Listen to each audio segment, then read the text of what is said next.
As the electoral marathon that will produce Nigeria's next president enters a new phase with the emergence of party candidates for the February 25, 2023 presidential election, all eyes are now on the leading candidates to unveil their running mates. One key issue that has remained on the lips of many Nigerians is the controversy over the speculated Muslim-Muslim ticket by the ruling All Progressives Congress APC in the 2023 polls. In this report, our correspondent brings to the fore the controversy over the likely influence of religion in the nation's body polity and the way forward. The Independent National Electoral Commission (INEC) has given Friday, June 17, 2022 as the deadline for presidential candidates of the 2023 general elections to name their running mates or their candidature be declared invalid. Following the announcement by INEC, rumors have been making the rounds across various platforms that the ruling All Progressives Congress (APC) is considering a Muslim-Muslim ticket to contest in the 2023 polls. Some media reports and analysts seem to suggest that the APC presidential candidate, Asiwaju Bola Ahmed Tinubu, a Muslim from the south, may be considering to settle for another Muslim from the north as his running mate. They argue that the APC's calculation is that it might be difficult to find a Christian from the north with requisite political influence who would be acceptable enough to the people of the northern region to boost the party's chances in the general elections. The controversy has since sparked a wide debate among Nigerians across different quarters. Amidst the ongoing debate, the big question is, should competence rather than religious differences, ethnic divides and other bias be put into consideration at this critical time when Nigeria is faced with a number of security challenges and other socio-economic problems? Dr. Musa Olaofe is the Chief Imam and Sarudin Society of Nigeria, Abuja branch. You see, Nigeria is a country that is very religious. There is no doubt about that. Both Muslims and the Christians, they are very popular in Nigeria. And they should not forget that even during the primary, it is not only the Muslims that voted for the Muslims, not only the Christians voted for the Christians, it was mixture. Both Muslims and the Christians were delegates that presented or elected a particular flag bearer. So if you talk about Muslim ticket, it is discriminatory. It is a kind of a politics of the exclusion. And there is no need for us to play politics of the exclusion in Nigeria. Everybody needs to be carried along, both in the south and in the north. Some other Nigerians say a Muslim-Muslim or Christian-Christian ticket in the 2023 presidential election may be a ticking time bomb for Nigeria. Even Nigerian Constitution, Section 14, subsection 3 of the 1999 Constitution stipulates that whatever the federal government and its agencies do should reflect the federal character of Nigeria in order to give every section a sense of belonging. So if he goes by Muslim ticket, it's a violation of that provision. Though Nigeria is constitutionally a secular state, it is widely regarded as a religious society where the two major religions, Christianity and Islam, largely define the very essence of who the citizens are. Whatever the political calculations for the February 25, 2023 presidential elections may be, one thing remains certain: the various competing political parties must chart a course to assuage the two major contending religious groups for the sustenance of the nation's fragile peace and national unity. Presidential candidate of the new Nigerian People's Party and former governor of Kano State, Rabiu Musa Kwankwaso, has called on the people of Cross River State who are of voting age, especially members of his party, to register before deadline by the Independent National Electoral Commission (INEC), Kwankwaso spoke in Calabar during a meeting with stakeholders of the party ahead of the 2023 general elections. The presidential aspirant promised to address insecurity, economy and corruption if elected as Nigeria's president. The former Kano state governor told the party faithful to mobilize their members to register in an effort to change the country for better. The chairman of NNPP in the state, Tony Ode, earlier said the state will join other like minds to bring new leadership on board through the ballot.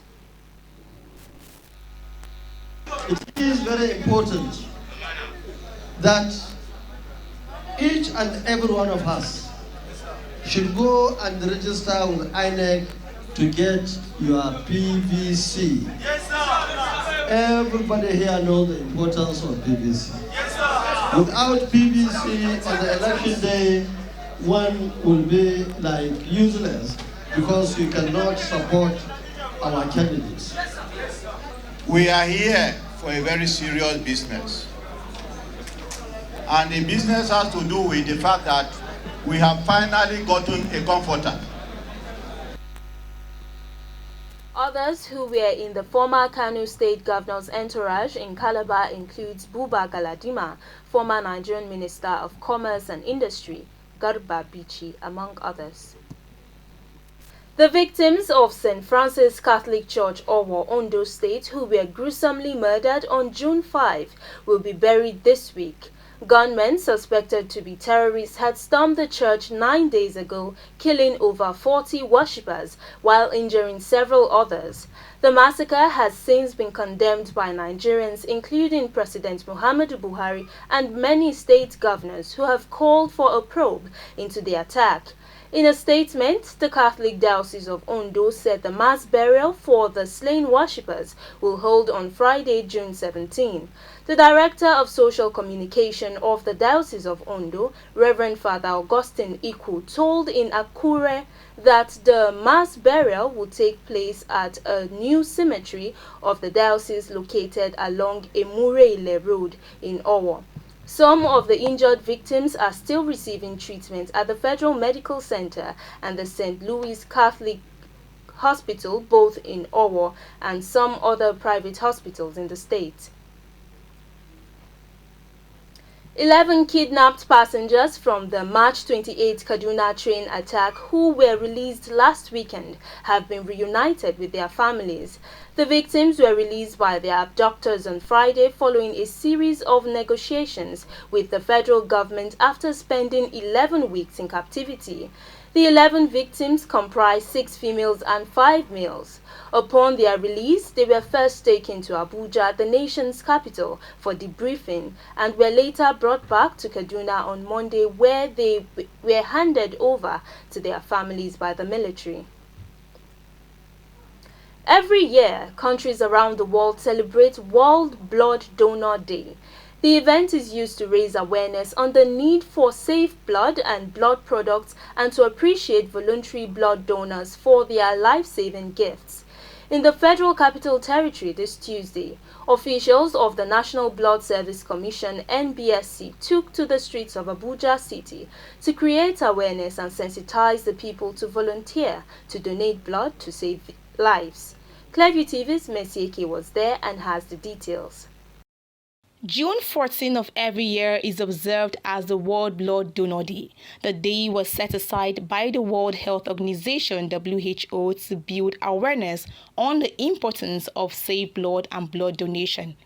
For the year 2022, the World Blood Donor Day slogan is "Donating blood is an act of solidarity. Join the effort and save lives." Speaking on this year's theme, the DG National Blood Service Commission (NBSC) commended blood donors for their voluntary donations and urged members of the public to join the Life Savers crew. Blood is life. Blood is scarce. We can't buy it. And some of our brothers and sisters have volunteered without being paid to donate blood on their own. Today we say we thank you. And most especially, again, the press. We have not forgotten you because we know that without you, there's no way we can reach Nigerians to pass the message of voluntary non-remunerative blood. The Minister of State for Health, Dr. Adeleke Mamora, while also noting the gesture of voluntary donors and the MBSC as key distributors of safe blood, assured that the ministry will continue to support the Commission to meet its mandate to the public. We are very cognizant of the fact that you are in your infancy stage. And as responsible parents, we have not just an obligation, we have a duty to ensure that we support you through your infancy, through your teenage years, even through your adulthood. It's a duty that we owe you, and we'll continue to do that in as much way that is possible. Other partners with MBSC took turns to equally appreciate the role of voluntary blood donors in the nation's health system and called on members of the public who are yet to offer voluntary blood donation to join the train. Donating just 1 unit of blood can save the lives of up to 3 patients. WHO Nigeria, with support from the WHO African Regional Office, is providing technical support to the country in the implementation of national blood transfusion strategy, quality management systems, and strengthening the legal and regulatory framework for blood safety. Today we join other critical stakeholders to add our voice, to call to action the government of Nigeria and other national health authorities to continue to increase adequate resources now to improve the collection of blood and blood transfusion for the Nigerians. I'm a voluntary blood donor, donated 70 times. I feel exciting, I feel elated, it gives me joy, it gives me a feeling of fulfillment, saving lives of people. Blood donation is a key component of Nigeria's health system that gives patients access to safe blood and blood products. Mercy Eke reporting for Clearview Television.